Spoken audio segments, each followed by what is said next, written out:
안녕하세요. 하루 필수 말씀 충전 하필 큐티 조종환입니다.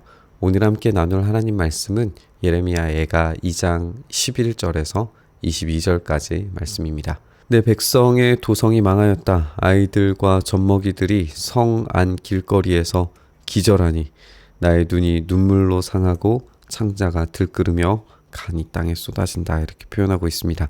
우리는 하나님께서 이스라엘의 미래를 보장하시고 또 자녀들을 낳고 그들에게 생명을 부여하심으로써 하나님께서 약속에 신실하신 분임을 증명하신다라고 이해합니다.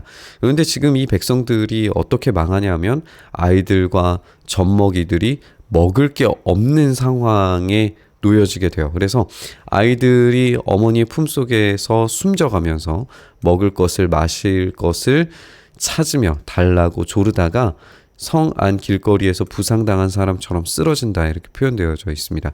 그러니까 이것은 죽음이 임박해 있는 상태인데, 우리가 이제 그 2장 뒷부분에 가면은 더욱더 끔찍한 사건을 마주치게 돼요. 이것은 전제되는 사건인데, 이렇게 죽음을 맞이한 상황이 벌어진 이유가 뭐냐면 이 성 안에 엄청난 기근이 닥쳐 있기 때문입니다. 우리는 시드기야 시대 때에 바벨로니아에 의해서 예루살렘이 완전한 포위로 말미암아 기근으로 거의 망하다시피 한 그 기록을 우리가 열왕기 하에서 읽었었습니다. 그러니까 그 안에서 먹을 것이 없으면 우리가 열왕기 하에서 이제 사마리아 성에서도 똑같은 일들이 있었는데, 완전한 기근이 있을 때에 아이를 잡아 먹는 이야기들이 보고되잖아요. 그런 이야기의 전초전인 거예요. 그러니까 미래가 지금 잡아먹히고 있으니 얼마나 끔찍한 일입니까? 그걸 보고 나의 눈이 눈물로 상하고 창자가 들끓고 간이 땅에 쏟아질 수밖에 없는 이런 강렬한 감정적 표현들이 나올 수밖에 없습니다. 도성 예루살렘아, 너를 무엇에 견주며 너를 무엇에 맞대랴. 도성 시온아, 너를 무엇에 비겨서 위로하랴. 내 상처가 바다처럼 큰데 누가 너를 낫게 할 수 있겠느냐. 지금 이 상처가 얼마나 큰지 이 바다처럼 크다라고 표현하고 있는 것으로 봐서 우리의 자녀들이 아프기만 해도 힘든데, 이 자녀들이 지금 죽음이 임박해 있는 그런 상황, 나도 지금 죽을 것 같은 그런 상황에 놓여져 있으니까 이 상처를 감히 위로할 수 있는 사람이 없는 거죠. 우리가 1장에서도 함께 살펴본 것처럼 그 위로자가 보이지 않는 상황을 이렇게 이야기하고 있습니다. 근데 더 큰 문제는 뭐냐면 이 예언자들이 너에게 보여준다고 하면서 거짓된 환상을 보여주는 거예요. 우리가 예레미야의 본문들을 확인을 해보면 이 거짓 선지자들이 하는 말은 괜찮다는 거예요. 그 이유는 우리가 어제도 잠깐 다뤘었는데, 하나님은 어떤 이방신들보다도 강하시고 능력 있으신 분이시죠. 이방신들은 다 거짓이고 하나님만이 유일하신 하나님이시기 때문에 이 신적 전쟁에서 이제 바빌로니아도 그렇고 아시리아도 그렇고 그 당시의 전쟁은 신적 전쟁으로 여겨졌으니까 그런 이방신들을 섬기는 그런 악인들을 하나님께서 그냥 내버려 두시지 않는다. 하나님 다 이기신다.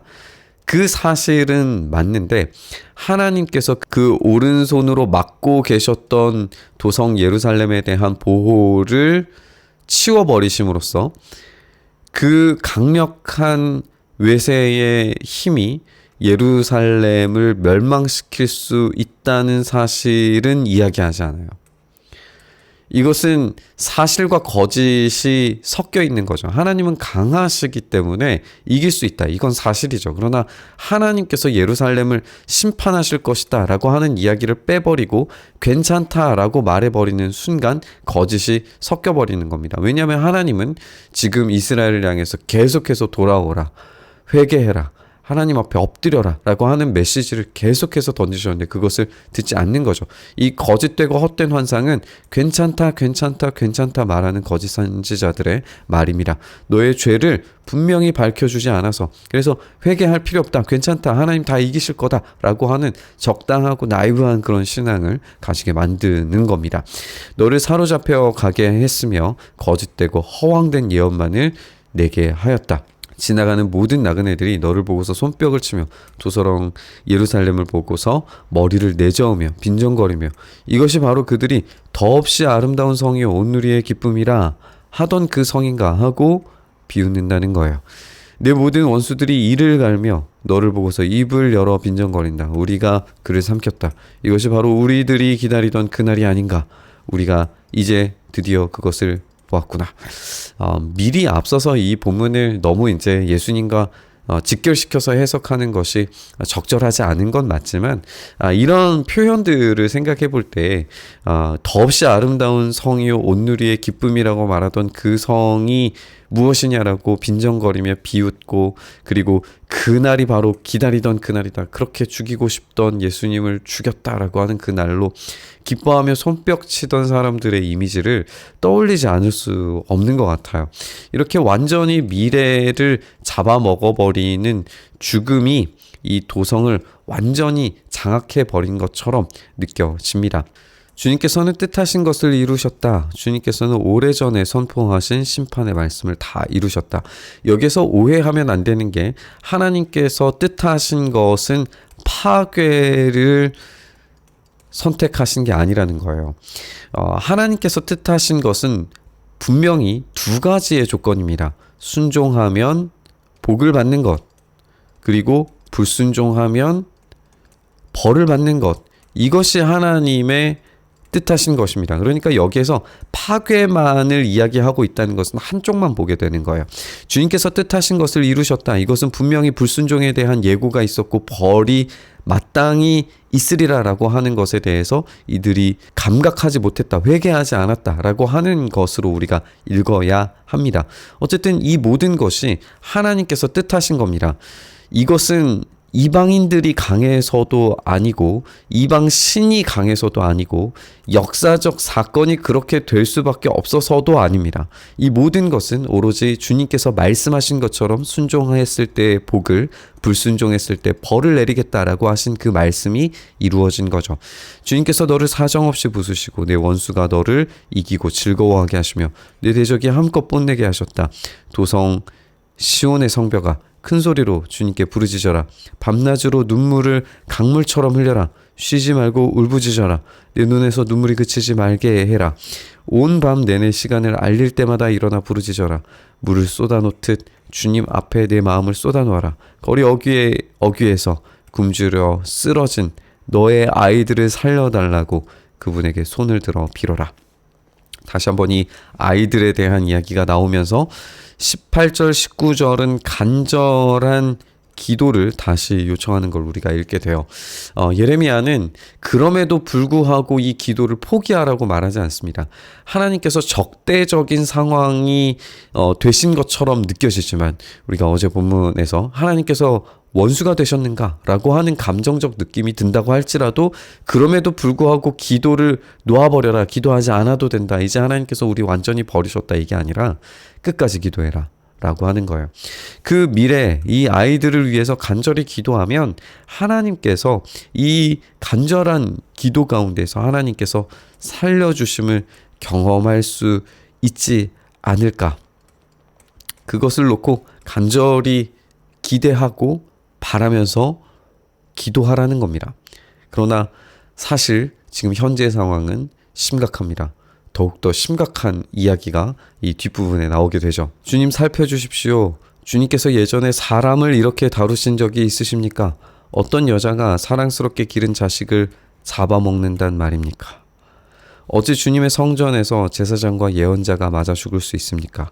젊은이와 늙은이가 길바닥에 쓰러지고 처녀와 총각이 칼에 맞아 넘어집니다. 주님께서 분노하신 그날에 그들을 사정없이 베어 죽이셨습니다.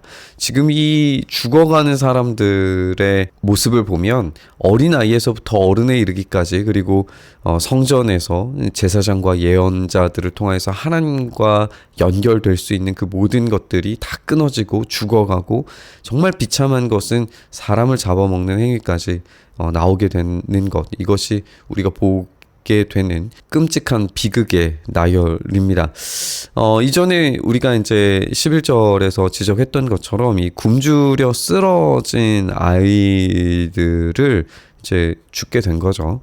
이 굶주림에 죽은 아이들을 결국 잡아 먹을 수밖에 없는 배고리를 지금 이들이 하고 있습니다. 그런 비참함이 지금 도성에 있는 거죠. 주님께서 내가 두려워하는 것을 마치 명절에 사람을 초대하듯이, 명절이 되면 온 이스라엘에서 성전을 향하여서 모든 사람들이 다 몰려드는 그런 엄청난 인파가 몰려드는 것처럼 이 사방에서 재앙, 두려운 것들을 불러들이셨다라고 이야기합니다. 그래서 주님께서 분노하신 날에 피하거나 살아남은 사람이 아무도 없습니다. 이 대상이 얼마나 전 국가적으로 어린아이에서부터 어른애까지 이 비참이 경험되고 있는가 볼 수 있습니다. 내가 사랑으로 고이 기른 것들을 내 원수들이 모두 죽였습니다 라고 하면서 이 아이를 잡아먹는 이런 모습을 우리가 더 심화하고 극대화해서 표현하는 모습을 우리가 보게 됩니다. 그러면 우리는 이제 질문하게 되는 것 같습니다. 과연 이런 상황에서 미래가 존재할 수 있는가? 하나님의 신실하신 약속은 이제 더 이상 기대할 수 없는 것인가? 하나님의 이 비참함과 이 파괴적인 약속에 그런 신실하심에 머무시고 다시 순종해서 하나님 앞에 회개하는 자들에게 그분의 일을 계속하실 것인가 하는 질문을 우리가 계속해서 던지게 될 것 같습니다. 우리는 자녀들을 잡아먹는 이 끔찍한 일들이 지금 우리와 우리의 시대와 전혀 상관없는 일이라고 생각할 수 없을 것 같아요. 우리는 미래 세대를 저당잡고 그들의 일자리와 사랑과 풍요로움을 당겨서 지금 당장 소비하고 있습니다. 젊은 세대의 굶주림과 고통과 포기되어서 아무것도 할 기력이 없는 이 무기력감은 본문의 이 기절한 아이들을 떠올리게 만드는 것 같아요. 그러면서도 괜찮다 말하고 있다면 문제는 심각합니다.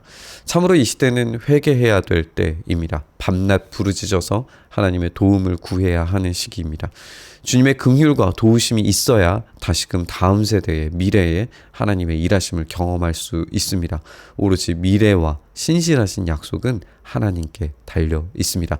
그러나 우리가 믿기로 죽은 자를 살리신 분께서 오늘 이 성전의 무너짐과 이 비참한 비극의 미래가 완전히 끊어져 버린 이 아이의 죽음은 예수님께서 죽으시는 그 상황들을 계속해서 떠올릴 수밖에 없어요. 성전의 무너짐, 하나님과의 관계의 단절, 원수들의 비웃음, 이런 것들이 다 요소이죠. 이때에 우리가 가져야 할 것은 이런 비참하고 끔찍한 상황에도 여전히 예수님께서 죽은 자 가운데서 다시 살리신 하나님의 능력에 따라 부활하셨다는 겁니다. 그 부활의 소망을 우리에게 주셨기 때문에 우리의 가장 비참하고 어두운 시대의 상황조차도 하나님께서 다시 역전시키셔서 살리실 수 있다라는 사실을 우리는 굳게 붙잡아야 되는 줄 믿습니다.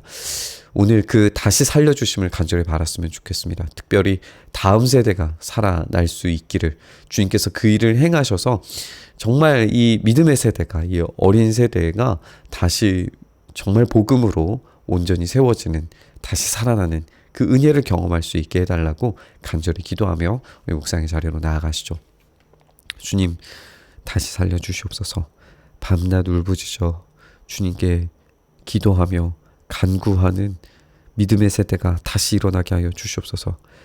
시대의 상황과 상관없이, 적들의 흥황함과 상관없이 오직 우리가 주님께 엎드려 기도하며 부르짖으며 주님의 일하심을 간절히 구할 때 성령께서 일하시면 그 모든 것들이 한순간에 변화되게 될 줄 믿습니다. 다시 살려주심을 경험하게 될 줄 믿습니다. 주여, 우리에게 그 일을 행하셔서 주님의 놀라우신 일들을 우리의 눈으로, 우리의 손으로 만진 바 되고 보게 되고 경험한 바 되는 은혜의 사건들이 우리에게 일어나게 하여 주시옵소서. 그 일 행하시기를 간절히 바라고 소망하며 우리 주님 예수님 이름으로 기도드리옵나이다. 아멘.